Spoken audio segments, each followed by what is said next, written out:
વિદ્યાર્થીઓ અને વાલીઓ, તમે એડમિટ કાર્ડ ડાઉનલોડ કરી લીધો હશે. એમાં તમારું નામ અને બધી ડિટેલ જોઈ લેજો. એક તરફ તમારો ફોટો હશે જે તમે પેસ્ટ કર્યો હતો, અપલોડ કર્યો હતો, અને તમારી બારકોડ ડિટેલ્સ છે. નીચે સ્ટુડન્ટની સિગ્નેચર છે અને તમારું ક્વેશ્ચન પેપરનું મીડિયમ ઇંગ્લિશ, ગુજરાતી એ લખેલું આવશે. એક્ઝામની તારીખ છે. મેં હાલમાં ગયા વર્ષનું લીધું છે, એટલે કોઈ સ્ટુડન્ટની પ્રાઇવેસી જે છે એ પ્રોબ્લેમ ના થાય, એટલે ગયા વર્ષનું એડમિટ કાર્ડ લીધું છે. ગયા વર્ષનું ને આ વર્ષનું બધું સેમ જ છે, બરાબર.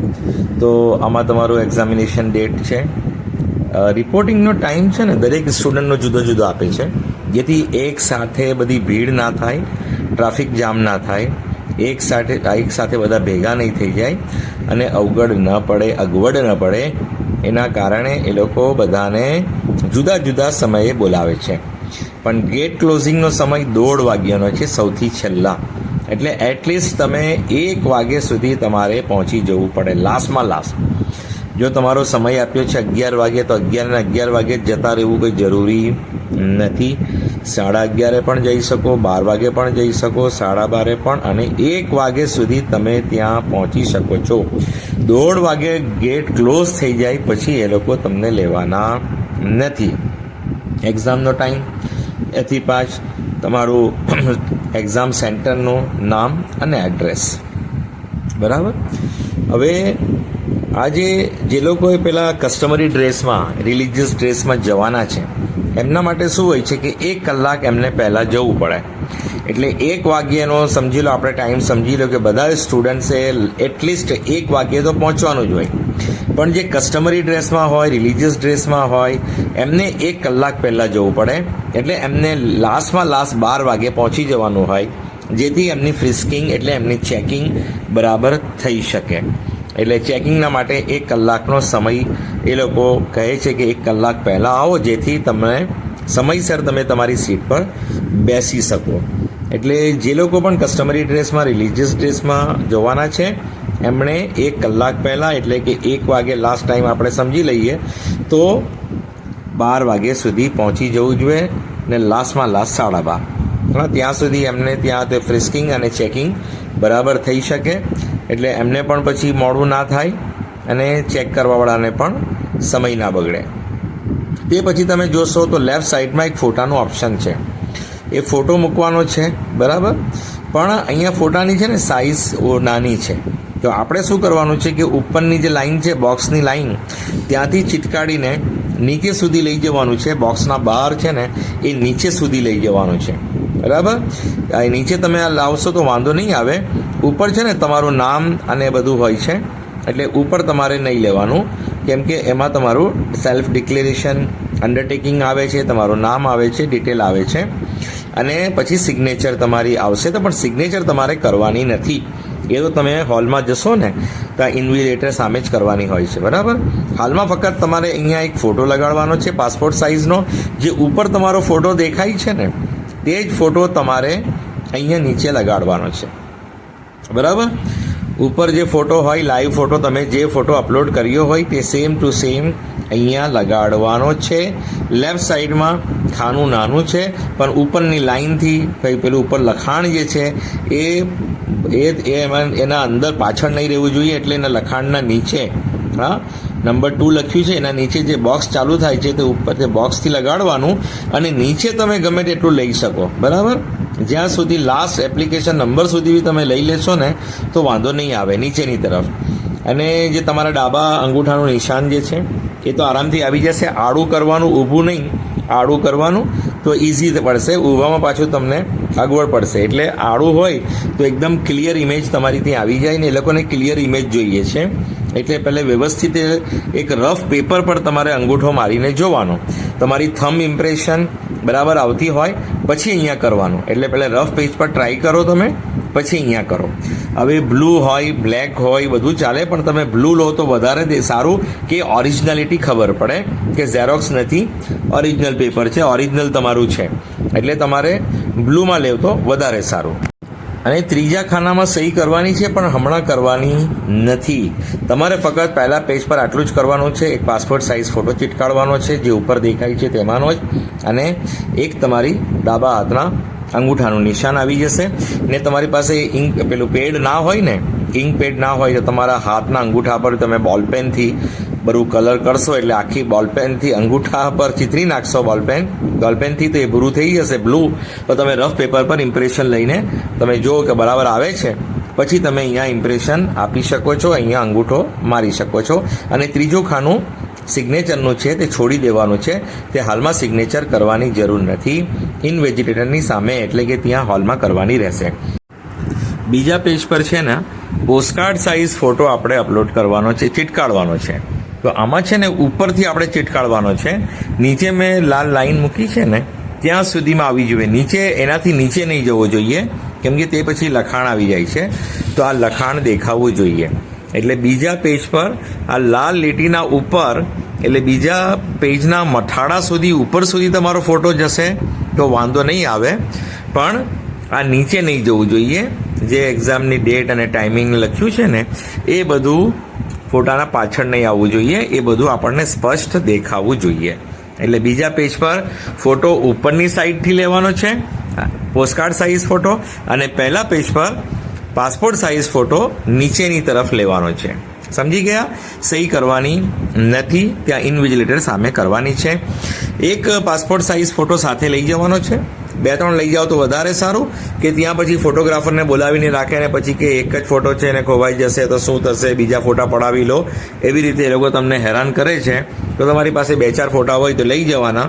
એમ તો જરૂર તમને એક જ ફોટાની છે, કેમ કે એક જ ફોટો તમારે એટેન્ડન્સ શીટ પર લગાડવાનો રહેશે, કે ત્યાં એ લોકો આપશે ઇન્વિજિલેટર ત્યારે આપવાનો રહેશે. બરાબર? એટલે એક ફોટાની જરૂર છે, પણ 3-4 સાથે રાખજો, જેથી તમને ત્યાં ગેટ પર હેરાન નહીં કરે. અમુક સેન્ટર પર ત્યાં હેરાન કરે છે કે બીજા ફોટા પડાવી લો, ને જબરદસ્તી તમારી પાસેથી ફોટા પડાવે છે અને પૈસા કઢાવે છે. એટલે એનું ધ્યાન રાખજો. આધાર કાર્ડ તમારે સાથે લઈ જવાનો છે, રાઈટ? અને જે પણ જો આધાર કાર્ડમાં તમારું ફેસ થોડું ચેન્જ આવતું હોય, દેખાતું બરાબર ના હોય, તો પછી બીજો લેટેસ્ટ આઈડી તમારી પાસે હોય, હોલ ટિકિટ હોય તમારી 12th સ્ટાન્ડર્ડની, તો એ તમે લઈ જાઓ તો પણ ચાલે. બીજી કોઈ પણ ફોટો આઈડી તમારા હાલના ફેસ સાથે મેચ થતી હોય એ લેવાની, પણ આધાર કાર્ડ તો કમ્પલસરી લઈ જ જવાનો છે. આધાર કાર્ડ તમે અપડેટ કરાવી દીધો હોય, તમારો હાલનો ફોટો તમે ઓળખવામાં આવતા હોય, પરિચિત થતા હોય તમારા આધાર કાર્ડથી, તો પછી તમારો આધાર કાર્ડ ઇનફ છે, બીજી કોઈ જરૂર નહીં. પણ તમારા આધાર કાર્ડમાં ફેસ થોડું જુદું દેખાતું હોય તો બીજો ફોટો આઈડી જે તમારા હાલના ફેસ સાથે મેચ થતો હોય એ પણ સાથે રાખવાનો સપોર્ટ માટે. બાકી જરૂર તો ફક્ત આધાર કાર્ડની જ રહેશે, ને ઓરિજિનલ લઈ જવાના. મોબાઈલમાં તમે દેખાડો તો નહીં ચાલે, ઝેરોક્સ નહીં ચાલે. ઓરિજિનલ તમારે ફોટો આઈડી સાથે લઈ જવાનું. પાણીની બોટલ તમે ટ્રાન્સપરન્ટ બોટલ લઈ જઈ શકો. તમે બિસ્લેરી પાણી કે એવું કંઈ મિનરલ લીધું હોય એના પર કંપનીનું લેબલ હોય તો લેબલ કાઢી નાખવાનું હોય. અને લીંબુ શરબત કે એવું તમે લઈ જશો તો પણ ચાલશે. અને તમે ડિહાઇડ્રેટ નહીં થાવ એના માટે તમારે એનું ધ્યાન રાખવાનું રહેશે, કે તમારે લીંબુ શરબત ને એવું બધું પીવાનું રહેશે. ને સાથે પણ તમે ટ્રાન્સપરન્ટ બોટલમાં લઈ જાઓ, ORS લઈ જાઓ તો વાંધો નહીં આવે. ઓકે? તાપ ઘણો છે એટલે એનો પણ ખ્યાલ રાખજો. અને બીજી જે માહિતી છે એક્ઝામ સેન્ટરમાં આપણે જવા વિશે, એની પછી હું ફરી બીજો એક વિડીયો આપીશ એક્ઝામ ડેટ પહેલાં, તો એ સાંભળી લેજો. એમાં આપણે એક્ઝામ સેન્ટરમાં કેવી રીતે એન્ટ્રી લેવાની છે અને કેવી રીતે ત્યાં શું કરવાનું છે, કઈ બાબતોનું ધ્યાન રાખવાનું છે, એનું હું ફરી એના માટે તમને જણાવીશ. હાલમાં આટલું યાદ રાખો. પહેલા પેજ પર પાસપોર્ટ સાઇઝ ફોટો નીચેની તરફથી લગાડવાનો, અંગૂઠાનું નિશાન છે ત્યાં અંગૂઠા આપવાનો, સહી કોઈ પણ જગ્યાએ કરવાની નથી. બીજા પેજ પર પોસ્ટકાર્ડ સાઇઝ ફોટો છે તે ઉપરની તરફથી લગાડવાનો છે. નીચે લખાણ છે એના ઉપર ફોટો આવવો જોઈએ નહીં, લખાણ વંચાવવું જોઈએ. કોઈ પણ જગ્યાએ સહી કરવાની નથી. ત્યાં હોલમાં જઈને ઇન્વિજિલેટરની સામે જ તમારે સહી કરવાની રહેશે. એક ફોટો સાથે લઈ જવાનો છે, અને તમારો પાસપોર્ટ સાઇઝ ફોટો લઈ જવાનો, અને આધાર કાર્ડ ઓરિજિનલ કમ્પલસરી છે. અને બીજું કોઈ ડોક્યુમેન્ટ બી તમારી પાસે ફોટો આઈડી વાળું હોય તમે લઈ જઈ શકો. 12માની હોલ ટિકિટ હોય તમારી લેટેસ્ટ, એ પણ લઈ જઈ શકો. બીજું કોઈ પણ ડોક્યુમેન્ટ સાથે સપોર્ટ માટે રાખી શકો છો. જે જરૂરી હશે તમને ચેક કરીને લઈ લેશે, ને બાકીના તમારા ફેમિલી મેમ્બર જે પણ આવ્યા હશે એમને તમે આપી શકશો. એક્ઝામ સેન્ટરમાં કોઈ 2 બેગની પરમિશન હોતી નથી ને બેગ તમે લઈ જશો તો એનું કોઈ ધ્યાન રાખવાવાળું હોતું નથી. બહાર એક જગ્યા બધાને મુકાવી દેશે તો તેમાં પછી તમારે જ એનું પછી ધ્યાન રાખવાનું, ચોરી નહીં થાય એ બધી વસ્તુ તમારી જવાબદારી પર. એ લોકો કંઈ એવું જવાબદારી લે નહીં, પણ એવું કોઈ કરતું નથી. બધા એક્ઝામ આપવા જ આવે છે એટલે પોતપોતાના બેગ જ પછી લઈ જાય છે, બીજાનું કોઈ બેગ ઉપાડીને જતું નથી. ઓર્નામેન્ટ્સ કે એવું બધું કંઈ પણ વસ્તુ લઈ જવું નહીં, બધું મનાઈ છે. ફક્ત પેન પણ એ લોકો આપશે, તમારે ફક્ત પાણીની બોટલ જ લઈ જવાની, બીજું કંઈ નહીં લઈ જવાનું. કઈ વસ્તુ ઓર્નામેન્ટ્સ તમે પહેરી નહીં શકો, બરાબર? એટલે આનું ધ્યાન રાખજો. ને ફરી પછી તમને એક વિડીયો આપીશ, એમાં તમને એક્ઝામ સેન્ટરમાં એન્ટ્રી વિશે જણાવીશ. સમજી ગયા? હાલમાં તમારે એડમિટ કાર્ડ તૈયાર રાખવાનો છે અને એડમિટ કાર્ડ એક્ઝામ આપવા પછી લઈ આવવાનો છે, કેમ કે અમુક જગ્યાએ, અમુક કોલેજોમાં, અમુક કાઉન્સેલિંગમાં એડમિટ કાર્ડ પણ માંગે છે. અમુક સેન્ટરવાળા એડમિટ કાર્ડ લઈ લેતા હોય છે, તમારે આપવાનો નથી. એમને કહેવાનું કે મને કાઉન્સેલિંગમાં જરૂર છે ને એનટીએ આપવા કીધું નથી. તમે OMR શીટ લઈ શકો છો, તમે ટેસ્ટ બુકલેટ પણ લેવા ઈચ્છતા હોય તો ટેસ્ટ બુકલેટ પણ લઈ શકો છો. એમને કહેવાય સામેવાળી વ્યક્તિને, ઇન્વિજિલેટરને, એક્ઝામ સેન્ટરવાળાને કે તમે ટેસ્ટ બુકલેટ જોઈએ તો લઈ લો. તમે OMR શીટને જે બે હોય છે કોપી, એક જે તમે ઉપર કરો છો એ ને એક નીચે, એની નીચે પેલી એક કાર્બન કોપી મૂકી હોય છે, હા, ડુપ્લિકેટ કોપી એટલે કાર્બનવાળી કોપી. તો બંને એ લોકોને આપી દેવાની છે. આપણે OMR શીટ લાવવાની નથી, એના પર નામ ને બધું સહી બરાબર કરવાની છે. અને ટેસ્ટ બુકલેટ એ લોકો માંગે તો આપી દેવાની, પણ એડમિટ કાર્ડ બને ત્યાં સુધી આપણે સાથે લઈ આવવાનો. અમુક લોકો મુકાવી દે છે કે ભાઈ મૂકી દો અહીંયા રાખી દો, પણ એવું એનટીએ તરફથી નથી, કેમ કે અમુક કોલેજો અને અમુક કાઉન્સેલિંગમાં એડમિટ કાર્ડ માંગે છે. તમે પરીક્ષા આપી એનું પ્રૂફ બતાવો, તમે આ માર્કશીટ કંઈ છેડછાડ કરીને નથી બનાવીને, એટલે એડમિટ કાર્ડ પણ માંગે છે. તો એડમિટ કાર્ડ તમારે લઈ આવવાનો. એ લોકોને કહેવાનું કે તમે એનટીએને પૂછો, અમે તો એડમિટ કાર્ડ લઈ જ જઈશું, અમે તમને આપીશું નહીં, જમા કરાવીશું નહીં. એ તમારે એમને કહી દેવાનું કે તમારે એનટીએને પૂછવું હોય તો પૂછી લો, એડમિટ કાર્ડની અમને જરૂર પડશે. આપણા ગુજરાતમાં જરૂર પડતી નથી, પણ આઉટ ઓફ સ્ટેટમાં જરૂર પડે છે. એટલે એનું ધ્યાન રાખજો કે એડમિટ કાર્ડ તમારે પરીક્ષા પૂરી થયા પછી ફરી સાથે લાવવાનો છે. અને એક અગત્યની વાત બીજી સાંભળી લો કે 2 થી 5 તમારો એક્ઝામનો સમય છે. તો હાલમાં તમારે શું કરવાનું છે? રોજ 2 વાગ્યે બેસી જવાનું છે. OMR શીટ જે છે ને, એ OMR શીટ તમારી પાસે કોઈ હોય, ડુપ્લિકેટ કોઈ આપેલી હોય તો એ તમારે OMR શીટ લઈને બેસવાનું. અથવા OMR શીટ ના હોય તો સર્કલ જે આવે છે ને OMR શીટ પર, એ ટાઈપના સર્કલ બનાવવાની તમારે પ્રેક્ટિસ કરવાની. તમારે પેન તો જો એ લોકો ત્યાંથી આપશે તે ચલાવવાની છે, પણ હાલમાં તમારે બોલપેનથી તમારે ગોળ કુંડાળું સર્કલ ભરવાની ટ્રાય કરવાની છે, જેથી તમને પ્રેક્ટિસ થઈ જાય કે તમે ફટાફટ ગોળ કુંડાળું કરી શકો. સર્કલ જે આવે છે ને OMR શીટ પર, એને ભરવાનું હોય ને આખું બરાબર, તો એ ભરવાની પ્રેક્ટિસ કરવાની.